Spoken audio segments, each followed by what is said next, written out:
ഇന്നത്തെ പൊതിച്ചോറും കാണാം. വാഴയില വെട്ടിക്കൊണ്ട് വന്ന് വാട്ടി അങ്ങോട്ട് വെച്ച് ഇതൊക്കെ എന്തോരം നമ്മൾ രാവിലെ കിടന്ന് കഷ്ടപ്പെട്ട് ചെയ്യുന്നതാ ഇല്ലയോ? ഓരോ മക്കളുമാരും അതറിയണം കേട്ടോ. സ്കൂളിൽ പോകുമ്പോൾ വൃത്തിയായിട്ട് പഠിക്കണം.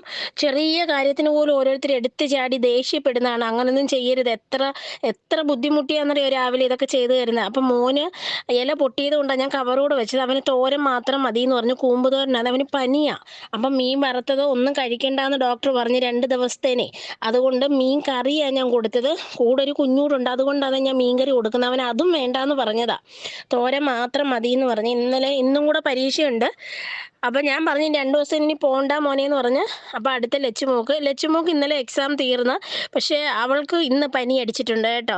ഭാഗ്യത്തിന് എക്സാം തീർന്നത് കാര്യമായി. അവൾക്കാണെങ്കിൽ ഇച്ചിരി മതി അലർജി ഉണ്ടായത് കൊണ്ടേ കുഞ്ഞിന് പെട്ടെന്ന് ഈ ചുമയും തുമ്മലും ശ്വാസം മുട്ടലും ഒക്കെ വരും.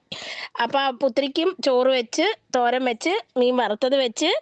ഇതില്ല, ഞാൻ മെനഞ്ഞാന്ന് റെസിപ്പി ഇട്ടിട്ടുണ്ടായിരുന്നു. അമ്മയെ പുളി വെച്ച് തന്നത് സൂപ്പറായിട്ടോ. അവൾക്ക് ഏറ്റവും അധികം ഇഷ്ടം ഈ സംഭവം.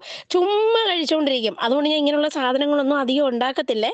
പിന്നെ മീൻകറി വെച്ച്, മീൻകറിയും ഇതും കൂടെ കഴിക്കാൻ ചുമ്മാതായാലും അവൾ കഴിച്ചോളൂ. ഒന്ന് സബ്സ്ക്രൈബ് ചെയ്യണേ.